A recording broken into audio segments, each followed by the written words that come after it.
Olá, meninos e meninas, mentes brilhantes, saudade de vocês. Eu tenho a intuição que vocês estão estudando muito, estão preparando muito para o Enem, turma do terceirão, não é?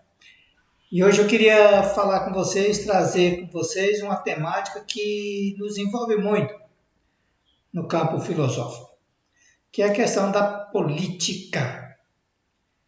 Nós vemos aí nos jornais o debate político, nós assistimos discussões entre a sociedade civil, entre os dirigentes políticos.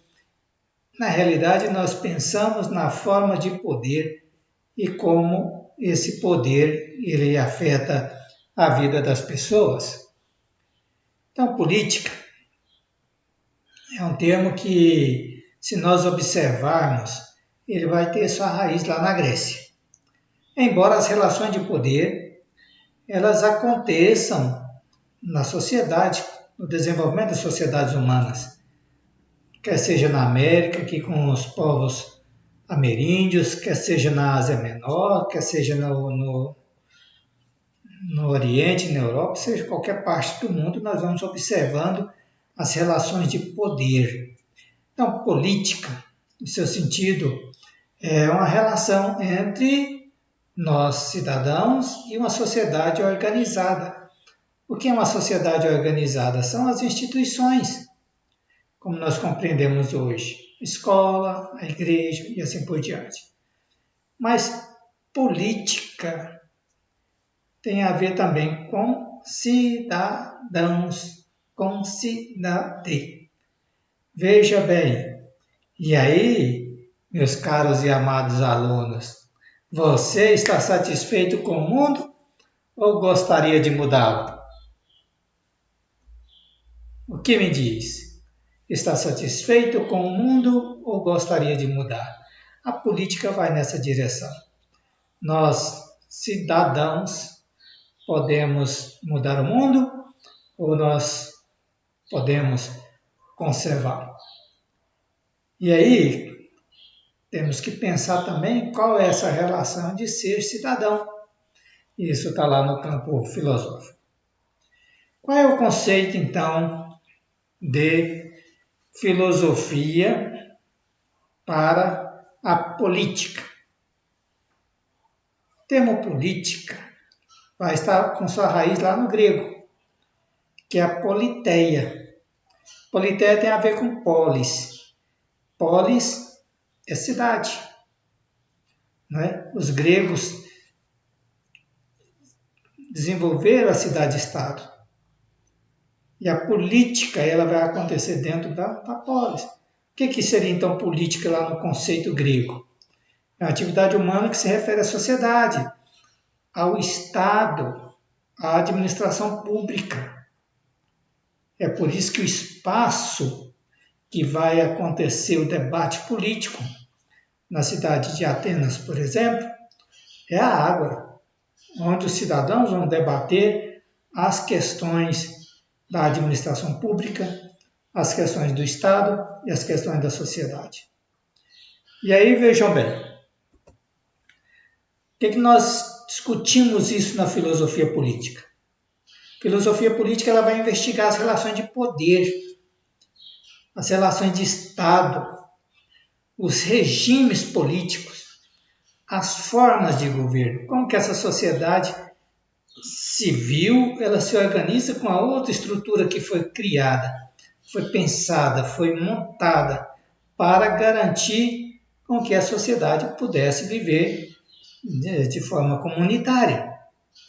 E uma grande questão ela se levanta dessas relações de poder. Qual é a participação do cidadão na vida pública? E o que é ter liberdade política? Nos momentos que nós estamos vivendo no mundo atual, esse momento tão importante, esse debate muito acirrado que nós estamos vivendo na sociedade brasileira, onde está se polarizando ideias, ideologias e tudo mais, qual é a participação do cidadão? Eu não posso pensar o contrário? eu tenho liberdade política? Qual é essa relação de poder hoje? Um poder na sociedade denominada democrática com um pensamento autoritário. Então, como que nós lidamos com isso tudo? Filosofia política, então, ela investiga essas relações das quais nós vivemos no nosso cotidiano.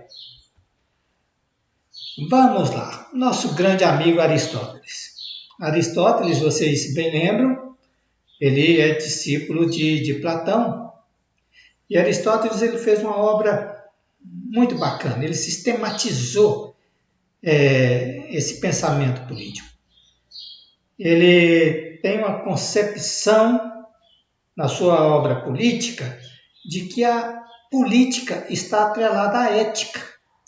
Então, se nós lermos a Ética Nicômaco, nós vamos perceber que a política de Aristóteles ela é atrelada à ética aplicada à vida pública. Por quê? Por que nós temos esse atrelamento da ética à vida pública? Porque a administração ela tem que buscar a melhor forma de viver. Para mim, não. Para a sociedade. Então, a política ela se torna a arte e a ciência de governar.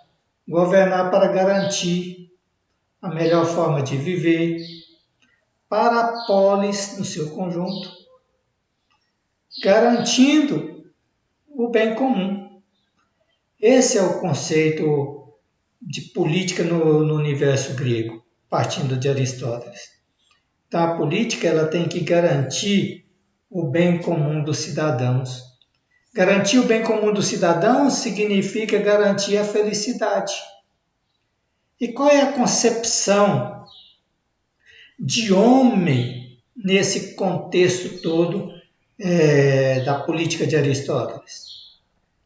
Aristóteles concebe o homem, e gravem bem isso, como zoon politikon, um animal político. Zoon, animal, e politikon, político. Um homem que age na política. Um homem ativo.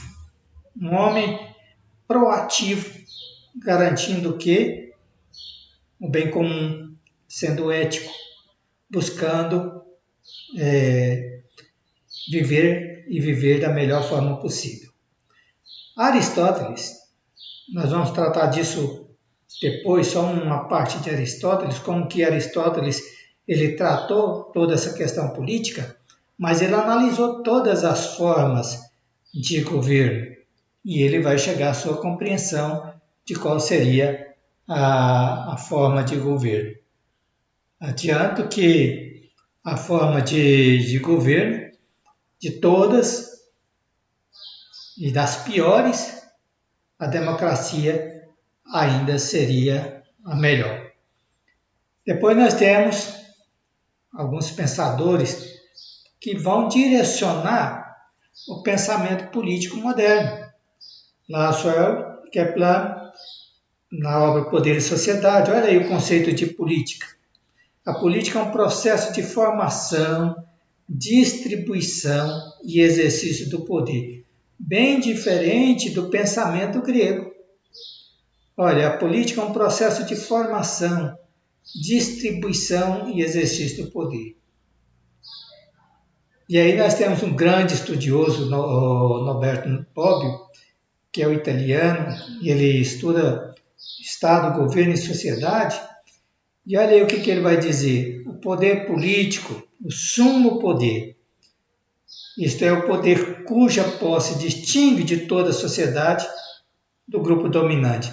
Então, o pensamento moderno, ele vai transpor todo esse pensamento grego e vai construir um pensamento que atenda à sociedade moderna, da forma como nós pensamos. E aí, quando a gente pensa a política dentro desse pensamento, eu tenho a política agora com a raiz lá na língua latina. né, que é a relação de poder. Então, poder, lá nós temos aí potere. Potere significa posse. Olha o outro significado. Poder ser capaz de. Traduzindo isso tudo, nós temos que potere seria faculdade, capacidade, força ou recurso para produzir certos efeitos. Vocês já ouviram falar poder da palavra, poder do remédio, poder da polícia, poder da imprensa, poder do político, poder do pai, né? Então essa capacidade, esse recurso para produzir alguns efeitos. Muito bem. E como que nós vamos pensar então o poder dentro da sociedade? E aí eu trago o pensamento de Rousseau. Simples, só para ilustrar a nossa aula. O poder é a capacidade de fazer os demais a realizarem aquilo que queremos. Já pararam para pensar sobre isso? Quer dizer, desenvolver uma capacidade para fazer com que os demais façam aquilo que nós queremos. Ei, será que os nossos dirigentes políticos sabem disso? Será que eu sei disso enquanto professor? Será que você sabe disso enquanto cidadão? Capacidade de fazer os demais a realizarem as nossas vontades. E aí, quando nós pensamos no Estado, o Estado ele vai buscar desenvolver essa capacidade, né, para que os cidadãos realizem aquilo que o Estado quer. Principalmente no mundo de hoje. Vejam bem quantas obras são executadas pelo poder público sem que realmente os cidadãos sejam ouvidos. E mais ainda, sem nós cidadãos achamos que aquele é o melhor caminho, aquele é o melhor para todo mundo, né? Então é o poder, a persuasão que está envolvendo essas relações de poder. Nós temos dois fenômenos, duas categorias de análise do fenômeno do poder. Veja bem, é o poder do ser humano sobre a natureza. E a segunda categoria é o poder do ser humano sobre os outros seres humanos. Voltando um pouquinho ao pensamento de Rousseau. Olha, se é a capacidade de fazer com que os demais realizem aquilo que eu quero, então eu tenho aí na segunda categoria. Poder do ser humano sobre outros seres humanos. Por que o homem obedece a outros homens? Por que nós obedecemos? E aí a filosofia ela investiga, então, o poder do ser humano sobre os outros seres humanos. E para isso nós podemos usar a palavra, nós podemos usar a coerção, nós podemos usar o poder da crença, da fé, não é? E aí nós vamos analisar, então, 3 formas de poder. É claro que se esse poder ele vai se concretizando no dia a dia, mas nós temos 3 formas de poder e essas 3 formas de poder elas são muito poderosas. Esse impacto na vida econômica. Por exemplo, o poder econômico. Ao utilizar a posse dos bens, para induzir os que não possuem a adotar comportamento. Olhe em sua volta. Vamos pensar um pouquinho. Qual é a influência do poder econômico na sociedade, na minha vida? Eu brinco muito, porque às vezes a gente pensa assim, eu preciso de uma condução, né? Ter uma condução é um bem socialmente necessário, principalmente quando a gente mora em cidade grande. Mas, para mim adquirir um carro, eu tenho que ter um monte de comportamentos necessários. Aí vem a questão do ter sobrepondo o ser. Vocês não acham? Às vezes eu preciso de um carro, mas eu não quero qualquer carro. Um detalhe, a juventude passa muito por isso. De repente, você gosta de um boné, mas não é qualquer boné. Tem uma marca do boné que você quer. Está atrelado ao econômico. Alguém está dizendo que para garantir o status econômico, aquela marca te identifica. Te identifica, ela demonstra o seu poder aquisitivo. E o poder ideológico? Se alguém está incutindo que aquela marca te identifica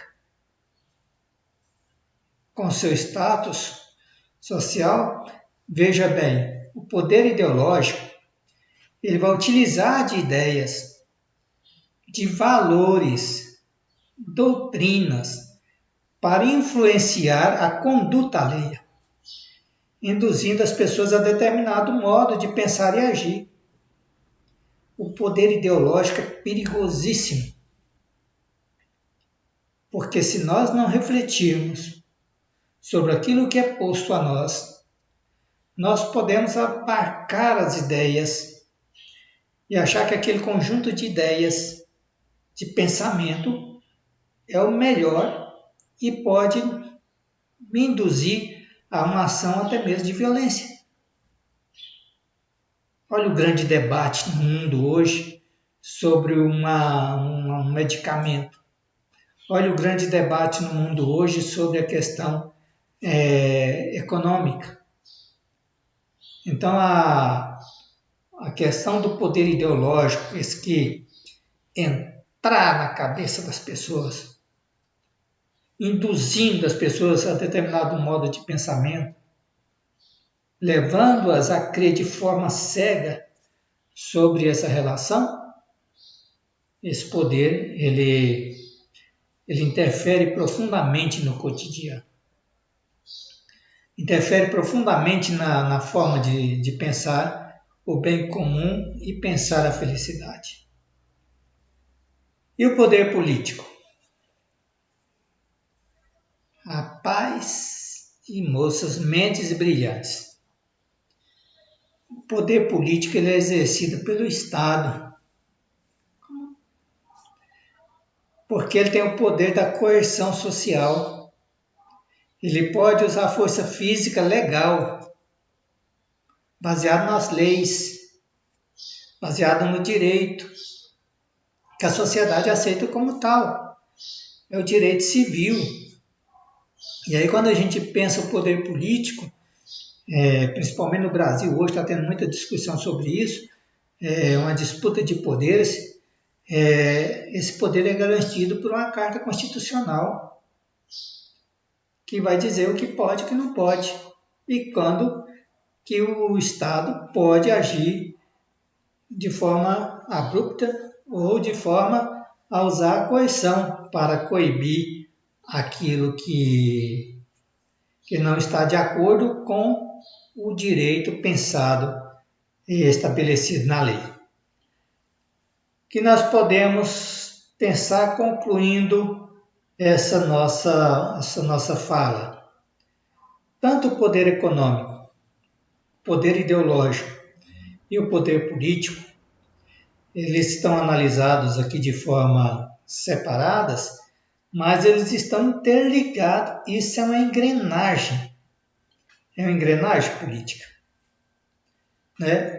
São poderes interdependentes, porque veja bem, o poder econômico pode intervir lá no poder político, o poder ideológico vai dar sustentação a esse poder e assim por diante. Essa engrenagem ela tem que se encaixar,